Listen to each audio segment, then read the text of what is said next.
PSI sebut isu ijazah Jokowi ada yang mengorkestrasi. PSI juga bilang kasus ijazah Jokowi berkaitan dengan calon wakil presiden 2029. Lalu siapa yang dimaksud?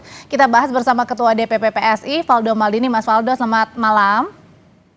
Selamat malam, Assalamualaikum. Waalaikumsalam. Ada juga politisi dari Partai Demokrat yang lagi hangat dibicarakan. Ada Mas Didi Irawadi. Selamat malam, Mas Didi.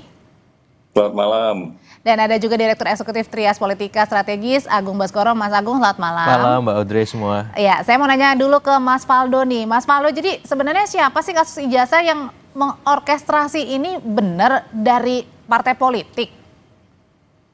Iya, pertama Mbak Audrey, saya mau menyampaikan bahwa Pak Ahmad Ali itu bicara dalam konteks politik yang jujur dan apa adanya. Beliau bisa membaca dinamika yang sedang terjadi, terutama menjelang 2029 yang suasananya itu memang panas. Kita tahu semua partai. Masih jauh loh Mas, ini masih 2026. Semua saling menakar posisi, jadi wajar saja kalau isu-isu lama muncul kembali. Yang kedua Mbak, PSI itu sejak awal konsisten. Kami percaya pada negara dan penegak hukum. Berkali-kali juga saya sampaikan di sini bahwa soal ijazah Pak Jokowi sudah diuji berkali-kali.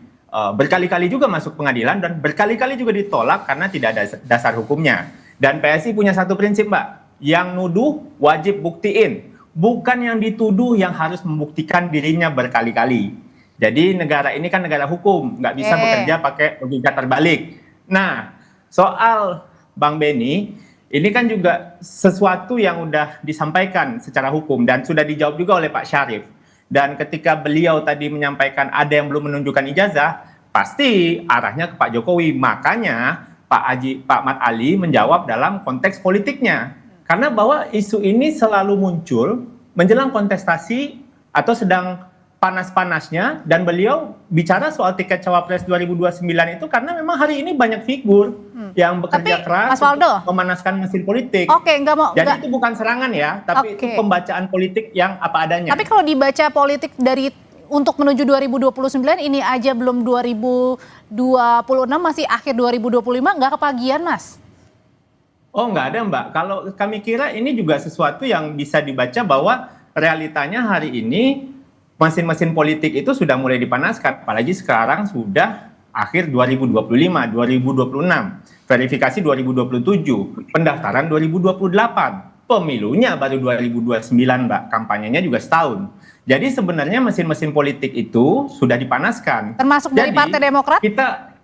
Kami tidak bermain dua kaki. Kalau kami kritik, kami sebut namanya. Kalau kami bela, kami jelaskan apa adanya. Termasuk untuk kasus Pak Jokowi ini. Dan ini yang kami kira disampaikan oleh Pak Ketua Harian Mat Ali bahwa ya realitas politik kita hari ini sedang ada yang manasin, dan setuju juga kalau seandainya perlu dicek gitu kawan-kawan yang bergerak untuk membongkar dalam tanda kutip kasus ijazah ini siapa di belakangnya gitu. Karena kan ini udah lama sekali isunya gitu loh Mbak. Oke, emang benar Mas Didi salah satu yang manasinnya adalah dari partai Anda nih, karena berkaca kepada omongan dari Pak Benny pada saat rapat bersama dengan Kemendikdasmen dan juga para guru yang sebenarnya mungkin tidak ada kaitannya kala itu. Jadi gini ya, ini saya bicara sebagai orang politik dan juga sebagai warga negara ya. Perkenankan, saya sebagai warga negara yang awalnya tidak tertarik dengan isu ijazah ini. Tetapi lama-lama karena terus berkembang nggak berhenti, saya akhirnya mengomentari dan tertarik juga. Dan kebetulan juga Bapak Wapres itu kan dari Institute Australia. Kebetulan saya lulusan sana, kalau saya ditanya lebih banyak siap menjawab. Tapi balik dulu ke masalah ini. Kalau kita bicara soal 2029, saya kira terlalu jauh ya. Kecurigaan pihak lain soal ijazah ini mengkaitkan 2029 terlalu jauh.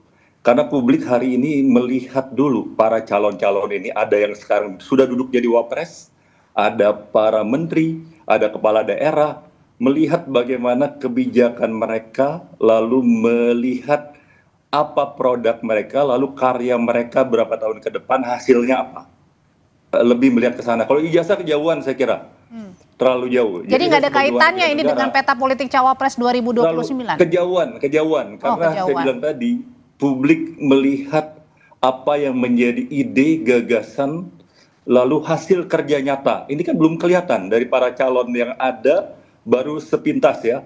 Ya, kalau saya katakan baru setahun belum terlihat, akan terlihat 3 tahun. Jadi kalau ada rekan dari partai lain curiga bahwa ini 2029 kejauhan. Tapi balik soal ijazah, sebenarnya bila mana Pak Jokowi mencontoh Obama ya, atau apa namanya yang baru di Indonesia Pak Arsul Sani. Arsul Sani, ini selesai tidak sampai 5 menit urusan ya. Barack Obama apa nggak lebih berat ya, dicecar habis-habisan oleh masyarakat Amerika, dan dia tunjukkan ke publik, dia tunjukkan selesai persoalan. Dan di banyak negara juga terjadi, bukan hanya Barack Obama dan Arsul Sani ya. Pak Arsul Sani saya memberi hormat, dia tunjukkan itu dan selesai masalahnya. Mas Didi. Jadi menunjukkan memang tunjukkan ke publik selesai. Jadi begini, jangankan ijazah bagi pejabat publik atau mantan pejabat publik, jangankan ijazah, harta kekayaan saja harus publik berhak mengetahui. Mas Didi, publik jadi berhak mengetahui, apalagi ijazah. Jadi maksudnya dalam tunjukkan saja selesai persoalan. Karena kita meyakini kan berarti Pak Jokowi ijazahnya benar ya, ijazahnya asli, ijazah asli dan benar, tunjukkan selesai. Saya kira orang-orang yang selama ini menuduh tidak benar akan langsung berhenti manakala ditunjukkan. Kita lihat contoh Obama. Berarti artinya di sini Mas Didi ingin sampaikan adalah bahwa di sini Mas Didi ingin sampaikan adalah ya pernyataan dari Pak Beni kala itu ya memang hanya ingin meminta agar kasus ini selesai, tidak ada tunggang menunggangi dari kasus ijazah yang akhirnya berdampak kepada pemetaan Cawapres 2029. Saya sebagai warga negara yang menyaksikan ini melihat itu, saya kira tidak ada kaitannya. Jadi mempertanyakan, jadi bisa ditanyakan kepada siapa saja pejabat publik yang diragukan ya. Akte ijazah, bisa akte kelahiran dan lain-lain. Dalam kasus Obama kan akte kelahiran. Jadi saya kira pertanyaan yang wajar, karena pejabat publik seperti saya katakan tadi, jangankan ijazah, harta kekayaan saja publik berhak mengetahui, apalagi ijazah. Ya, resiko kita menjadi pejabat publik, ya kita harus transparan kepada publik. Jika ini ditunjukkan tidak sampai 5 menit, 3 menit saja selesai persoalan. Dan lama-lama gitu ya, akan kembali guyup dan adem. Saya mau asli, kita yakin ini asli jasa Pak Jokowi, tunjukin aja. Beres persoalan. Beres persoalannya sebenarnya yang diinginkan Demokrat adalah suara dari masyarakat. Tapi kalau dari Mas Agung melihat ini sebenarnya memang murni karena suara masyarakat atau tadi karena ada yang kemudian menggunakan isu dugaan ijazah palsu Pak Jokowi ini dengan kaitannya di Cawapres 2029, kejauhan nggak sih kaitan itu? Ya, kalau dalam politik nggak ada yang jauh ataupun yang dekat, kapanpun bisa saja panas mesin itu. Tapi begini, secara kualitatif memang susah untuk dimungkiri bahwa isu ijazah ini dekat dengan teman-teman Partai Demokrat semacam itu. Jadi misalkan ada Mas Roy Suryo, ex Partai Demokrat. Ya, kemudian sekarang kuasa hukumnya ada Mas Denny Indrayana, ex Partai Demokrat juga. Nah, yang kemarin bersuara kenceng Pak Benika Harman, masih kader Demokrat. Nah, kemarin beberapa kali ada Bang Syarif Hasan, sekarang ada Pak Didi Irawadi yang memang secara ya kebetulan ataupun tidak kebetulan memang mengawal isu ini secara terang dan secara tegas gitu. Sehingga publik punya kanal yang jelas secara politik ketika membahas soal ijazah, kok dekatnya ke yang biru ya, seperti baju saya malam ini seperti itu.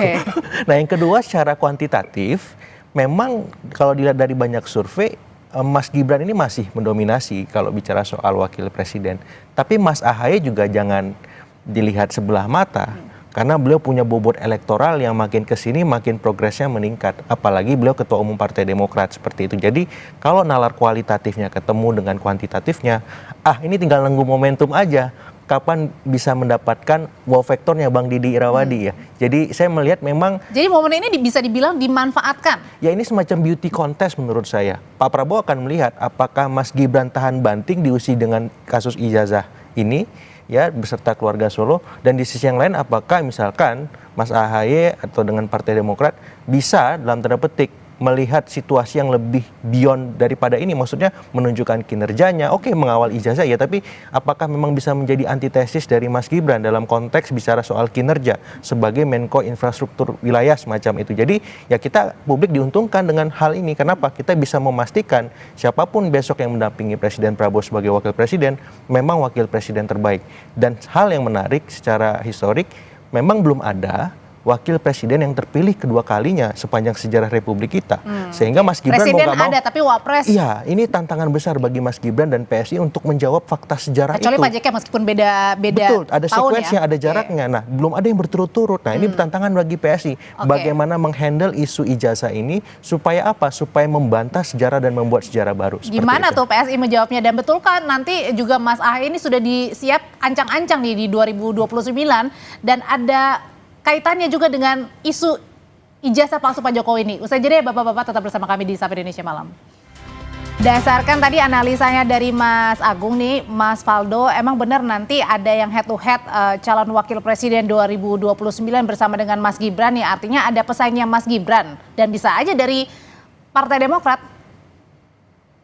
Ya, kalau bicara hitung-hitungan politik ya, kalau Demokrat 7%, terus ada PDI sekitar 16-18, itu udah bisa running tuh 20% sebenarnya. Jadi kalau kita lihat dalam konteks yang lebih luas, tentunya upaya ini juga bisa juga ke arah sana. Dan yang namanya kekuasaan semuanya harus siap-siap lah Mbak. Hari gini gitu loh, hari-hari itu terasa makin cepat kalau kita bekerja terus. Hari itu lama kalau kita kagak ngapa-ngapain Mbak. Itu lama sekali hari. Nah, jadi kalau mau menjawab sedikit yang Pak Didik bilang tadi, kalau lah Pak Arsul Sani, Pak Obama gitu, ya itu hak beliau lah. Tapi kan itu nggak bisa kita jadikan standar bahwa semua orang harus melakukan hal yang sama. Apalagi ini udah diuji berkali-kali. Kalau setiap tuduhan harus dijawab dengan dokumen pribadi, nggak maju-maju negara ini. Karena Kita udah akan kelamaan sibuk kalau kata Mas Didi bilang. memuaskan para penebar rumor dan pemfitnah gitu. Jadi apa yang disampaikan Pak Mat Ali adalah sebuah realitas politik yang kita juga tidak bisa nutup mata gitu, bahwa koalisi Pak Prabowo 58%, ada upaya mungkin yang ingin menggergaji nih kesolidan ini gitu. Kita sih tentu Demokrat kita mitra, hormat juga, dan kita juga pengen ada jelas-jelasan gitu bahwa kalau seandainya nggak Pak Jokowi siapa gitu loh. Karena ini kan yang bikin kita bisik-bisik di politik, ini yang bikin kita mabuk Mbak gitu. Karena kan kalau kami PSI kritik gitu, kita sebut namanya. Kalau kita bela, total kita sebut juga namanya. Seperti apa yang kami lakukan ke Pak Prabowo, apa yang kami lakukan ke Pak Jokowi, Mas Gibran. Bahkan kalaupun seandainya Pak Menko Ahaye pun melakukan yang betul karena bagian dari pemerintah, kita akan lakukan. Ya, jadi mengkritik pun begitu. Jadi yang terjadi sekarang juga kami lihat beberapa petinggi dari Partai Demokrat, Pak Benny ngomong begini, Pak Syarif ngomong begitu, habis ini Mas Didik ngomong begini lagi. Nah jadinya kan ini harus kita sama-sama luruskan gitu, karena Bang Benny keras bicaranya, tapi ketika direspon oleh publik, ya agak mundur lagi setengah-setengah. Kami menghormati Demokrat ya sebagai mitra demokrasi. Tapi kalau bicara isu sepenting ini kami kira perlu konsisten. Jangan hari ini lempar, besok bilang bukan ke situ. Gitu kalau gitu kita tanyain ke posisi Partai Demokrat yang ingin dipertanyakan sebenarnya apa sih kaitan dengan ijazah ini? Soal politiknya kan Pak Benny, Pak Syarif sudah bicara. Saya ini sebagai mantan insert loh. Jadi sama-sama alumni bareng sama Pak Wapres ini ya. Jadi saya terpanggil untuk bicara ini ya. Saya terpanggil, saya lulusan sana dan saya banyak tahu ya, saya di insert ya kali itu untuk semacam kursus ya, kursus bahasa, tapi itu di event lain aja. Jadi kembali lagi, terlalu kecil kalau kita mengkaitkan ini dengan 2029. Menurut saya terlalu kecil ya.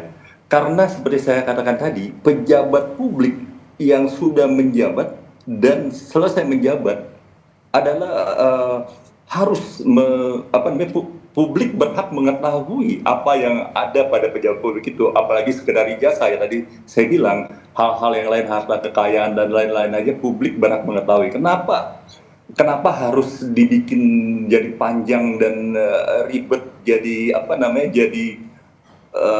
jadi lari maraton begini. Sebenarnya kan urusannya hanya 3 menit, 5 menit selesai, ditunjukkan selesai semua. Dan saya siap di belakang Pak Jokowi manakala ditunjukkan itu tetap dituduh palsu. Kalau ternyata benar, saya akan orang pertama yang ikut membela Pak Jokowi ya. Jadi apa yang diragukan lagi? Kan selama ini diyakini oleh Mas Maldini, oleh para lawyer, jangan dong dibikin panjang begini. Kasihan rakyat ya. Banyak hal-hal lain yang lebih besar ya di negeri ini. Jadi energi kita jangan dihabiskan ke sini. Cukup dengan tampil ke depan publik, mencontoh Obama, mencontoh Arsul Sani, mencontoh kalau nggak salah pernah kasus di Jepang dan di berbagai belahan dunia lain, itu selesai nggak sampai 5 menit urusannya, dan publik nggak bertanya-tanya lagi karena ternyata tunjukin ya benar ini ya. Saya orang pertama yang akan berada di Pak Jokowi. Mas Faldo. Kan itu ijazahnya benar ya, tunjukin aja. Iya.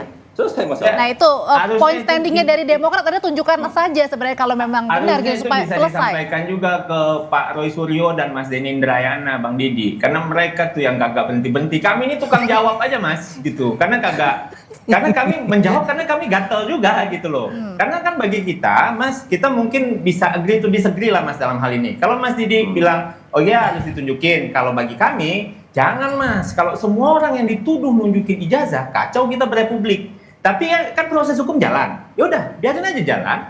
Dan kami kira kita sama-sama kembali ke jalur yang sehat aja. Kalau mau kritik aja kebijakan, debat data gitu. Jangan hidupkan isu-isu yang jelas-jelas. Mas Faldo, saya kira nggak ada yang kacau Mas Faldo. Justru dengan cara itu lebih bijak, lebih manusiawi. Tidak ada seperti Pak Obama.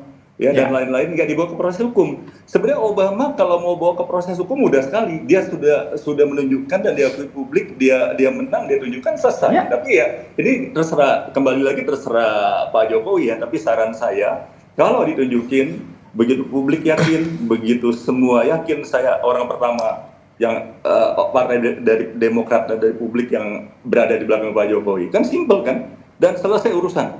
UGM, kepolisian. Semua instrumen sudah terlalu panjang. menyetujui. Jadi ya kita lihat aja Mas. Jadi ya kita lihat aja yang jelas kalau bagi kami menjawab dan kita menjaga rasionalitas publik juga Mas. Jangan sampai besok anak saya yang lagi kuliah di luar negeri tiba-tiba pulang dituduh anak saya harus buktiin kita nggak cocok kayak gitu. Tapi Mas Faldo ini pejabat publik, presiden 2 kali loh, dan kan presiden yang dicintai oleh rakyat Indonesia. Kenapa takut? Itu hak Mas. Saya orang pertama yang akan di belakang beliau kalau ditunjukkan ya, karena kita meyakini itu benar ijazahnya. Ya benar, kita benar. Yakin betul ini. Yakin betul ini benar. Dan mungkin teman-teman yang hal-hal bijak ini bakal kecapean. Kan simpel kan? Ya itu hak beliau Pak. Tapi kalau semua orang begitu nanti Bapak dituduh juga akan menunjukkan gitu loh. Kan nggak bisa begitu di negara. Oke, sebentar Bapak-Bapak, saya mau ke Mas Agung dulu nih buat nengahin. Nah, sebenarnya perdebatan seperti ini ya bisa kita memang PSI dan juga Demokrat, apakah ini juga semakin menguatkan bahwa posisi masing-masing nih, bahwa Demokrat tadi ya mungkin saja bisa diuntungkan dengan kasus ini, dan PSI juga tetap standpoint bahwa ya tidak perlu ditunjukkan. Ya, kalau saya melihat memang ada cerita yang belum selesai di masa lalu sebenarnya antara Demokrat dengan Pak Jokowi ya. Kita tahu Mas Ahaye diangkat menjadi menterinya Pak Jokowi itu 9 bulan sebelum Pak Jokowi lengser. Artinya selama 9 tahun, 3 bulan, Demokrat itu memainkan narasi penyeimbang di masa Pak Jokowi. Dan di masa itu pula terjadi hampir pembegalan Partai Demokrat yang gagal itu. Nah, saya kira cerita itu sedikit banyak membuat luka tersendiri dan noktah tersendiri di sisi Partai Demokrat yang menurut saya akan sangat sulit dilupakan. Dan sementara di sisi PSI, isu ijazah ini juga noktah hitam juga yang melukai. Jadi mungkin sepele ijazah, tapi hentakannya hari ini itu banyak mempengaruhi Jokowi efek yang kemungkinan akan digunakan lagi di 2029 untuk mendongkrak PSI, Mas Gibran maupun keluarga Solo lainnya untuk memastikan mereka mendapat posisi panggung elektoral yang strategis. Nah, yang terluka ini kan akhirnya bercerita hari ini yang kita lihat, dan menurut saya bagi publik bagus sehingga objektivitas itu bisa dicapai dan publik bisa mengawal betul kasus ijazah ini seperti apa, dan ya cerita masa lalu yang belum terselesaikan itu bisa terungkapkan dengan baik, dengan sehat, lewat mengawalnya isu ini oleh Partai Demokrat. Karena cerita ini juga sempat disampaikan kemarin pada saat dialog Kompas Petang bersama dengan Pak Syarif, Mas Agung, isu soal ijazah ini kemudian juga diomongin soal kembali lagi isu Partai Demokrat yang pernah dibegal pada saat membegal ya. Pada saat Pak Jokowi masih memimpin sebagai presiden. Nah, pertanyaannya adalah apakah ini ada kaitannya nih dengan mengorkestrasi isu ini kemudian menjadi panjang karena yang tadi luka lama? Ya, kalau saya langsung ataupun tidak langsung sebenarnya bisa dikaitkan, bisa enggak. Tapi kan kalau mengacu pada statement Pak Syarif, ini bagian dari fungsi pengawasan yang dilakukan oleh Pak Beni untuk memastikan misalkan kepolisian menunjukkan tupoksi yang transparan, yang jelas bagaimana mengungkap kasus ini sebenarnya tanpa tendensi apapun. Nah, itu yang ditunggu publik. Bagaimana ke depan kasus ini seterang-terangnya dibuktikan secara hukum, secara transparan, profesional, supaya apa? Tidak ada lagi sangka, prasangka, praduga yang tidak perlu, yang mengitari opini dan persepsi publik, yang itu merugikan PSI, Pak Jokowi, keluarga Solo, pun pihak-pihak yang selama ini dianggap dalam tanda petik menyebarkan rumor yang tidak benar, Mas Roy Suryo dan teman-teman seperti itu. Oke, Mas Didi, sebenarnya kalau dari isu ini kemudian diuntungkan juga nggak sih Partai Demokrat dengan standing point-nya tadi dengan cara ya sudah mengusulkan untuk menunjukkan saja ijazah? Saya luruskan dulu, saya kira nggak ada dendam dan tidak ada luka ya. Saya kira agak berlebihan Mas Agung, karena kita lihat Pak Jokowi kan baik ya, setelah menjabat juga merangkul Partai Demokrat ya duduk di sana ya. Jadi isu ijazah ini isu murni, saya kira publik berhak ingin mengetahui ya tentang mantan pejabatnya ketika ada pihak-pihak yang meragukan, kan masa yang simpel ya. Jadi nggak ada soal luka tuh terlalu jauh ya, dendam-dendam nggak ada, karena terbukti tadi saya bilang Pak Jokowi mengangkat ketua umum kita. Cerita ya, yang belum selesai Bang Didi. Jadi saya kira kembali lagi tunjukin aja lah, beres lah persoalan. Saya juga capek nih ngikutin ini dari awal, saya nggak tertarik. Saya jadi tertarik. Dan nggak ada diuntungkan juga Partai Demokrat dengan isu ini, Mas Didi?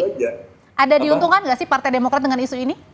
Saya kira bukan isu ini yang akan menguntungkan Demokrat dan partai manapun ya, tapi bagaimana program kerja yang baik, bagaimana para kader dan para menteri atau parlemennya mengeluarkan kebijakan-kebijakan dan juga membuahkan satu hasil yang nyata bagi publik dalam 2 atau 3 tahun ke depan menjelang pemilu. Karena kalau dari isu ini mungkin ya publik hanya ingin mengetahui aja, ingin mengetahui ini kok nggak beres-beres di isu ini, padahal bisa selesai hanya 5 menit, kok nggak beres-beres sampai hari ini. Itu aja publik. Jadi dan terakhir publik berhak mengetahui hal itu ya, berhak ya. Di negara demokrasi, di negara menjunjung tinggi demokrasi. Jadi kalau dari PSI sendiri sebenarnya cara untuk mengakhirinya seperti apa nih supaya juga tidak ada yang lebih diuntungkan, tidak ada yang lebih dirugikan? Singkat aja Mas Waldo.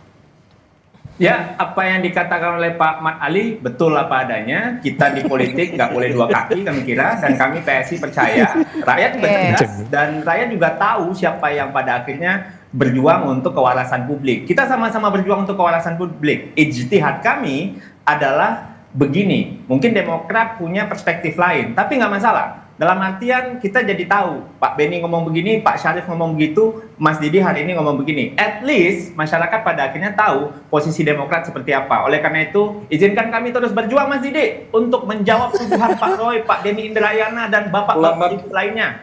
Selamat berjuang, tapi ya bikin simpel aja 5 menit selesai dan kita akan di belakang Pak Jokowi. Sayangnya kawan-kawan ini nggak pengen sesimpel itu, Pak. Oke, baik. Oke, terima kasih sudah kita tangkap pesannya. Mas Didi terima kasih, Mas Waldo terima kasih, Mas Agung terima kasih juga. Selamat malam Bapak-bapak.